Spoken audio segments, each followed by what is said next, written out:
himpilan ng bayan na maaasahan, likas na kailangan ng mamamayan. Mula sa bulwagang pambalitaan at sandigan ng sambayanan, narito ang Unity FM 95.5 sa inyong mga radyo. Tahanan ng katotohanan, sandigan ng sambayanan, mga isyong nakalap sa loob at labas ng bayan, ito ang Unity FM. Isang mapagpalang araw Pilipinas, magandang araw Surigao City. Ngayon ay ikatlong araw ng Mayo 2025. Ito ang inyong kaibigan si Filian Apole at inyong kaagapay si Julia Faye Concha.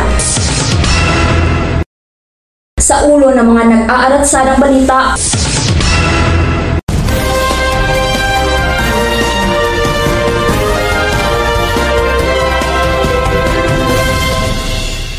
criminal charges filed against alleged fraudulent tribal group. Surigao City delegation prepares for the 2025 regional meet. Bohol drug den raid nets multiple suspects. Critically ill Pope Francis spent a peaceful night. Vlogger, the new trend.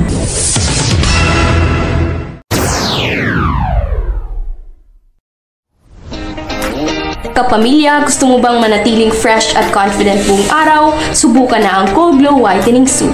May natural ingredients para sa mamuting balat at may cooling effect na nagbibigay ng fresh feeling buong maghapon. Kaya mga bestie, huwag magpahuli. Mag-Cold Glow na, available sa lahat ng supermarkets at online stores. Cold Glow, ang sabon na bongga para fresh ka all day long.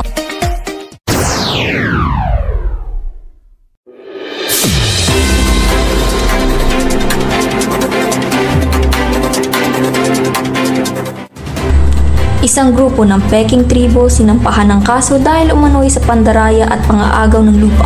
Para sa detalye, narito si Ira Pangandap.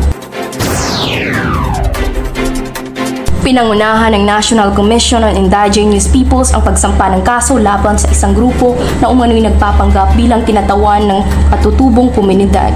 Sa ilalim ng mga Peking dokumento, nakuha nila ang karapatan sa mga lupaing hindi naman talaga sa kanila. Patuloy ang investigasyon habang ang mga opisyal na grupo ay nasa kustodi ng mga otoridad.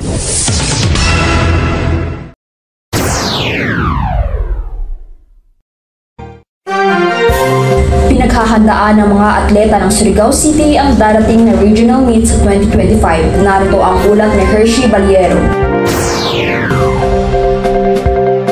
Sa ilalim na sa intensibong pagsasanay ang mga piling atleta ng Surigao City upang siguraduhin ang tagumpay na paparating na regional meet. May ibinigay na suporta ang local government kasama ang mga bagong kagamitan at suportang pinansyal para sa mga kinakailangan ng mga atleta.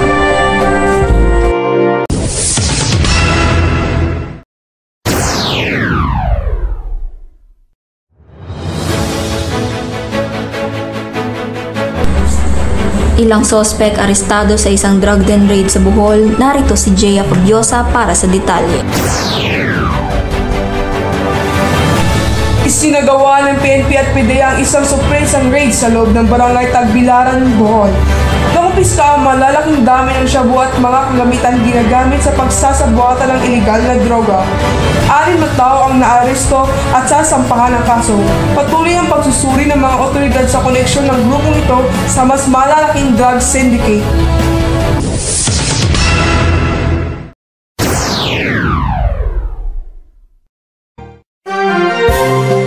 Patuloy na nagdarasal ang buong mundo para sa ikinabubuti ng kalusugan ni Pope Francis. May detalye si John Rick Aho. Sa Vatican spokesperson, nananatiling stable ang kondisyon ng Santo Papa matapos ang ilang araw na malubhang karamdaman. Bagamat patuloy siyang binabantayan ng mga doktor, patuloy ang panawagan ng panalangin mula sa mga Katoliko sa buong mundo.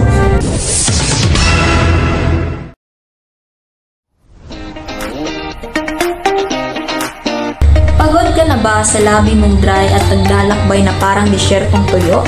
Gusto mo bang magkaroon ng malambot at irresistible kissable na labi? Oo!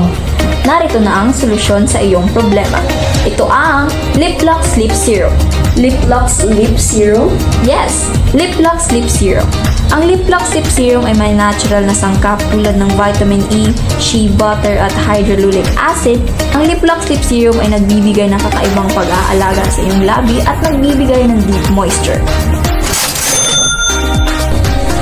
Lip Lock Lip Serum, ang susi sa malambot at maamong labi.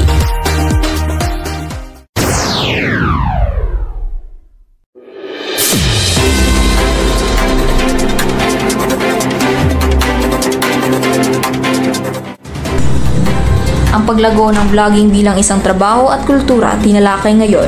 Para sa ulat, narito si Cedric Balmora. Sa panahon ng digital media, parami ang pinipili ang pagiging isang vlogger bilang isang kumikitang kabuhayan. Saan man sa mundo, maraming individual ang ginagamit ang social media para makapagbigay ng impormasyon, libangan at negosyo. Ngunit kasabay ng katanyagan, dumarami rin ang hamon sa isang larangan ito.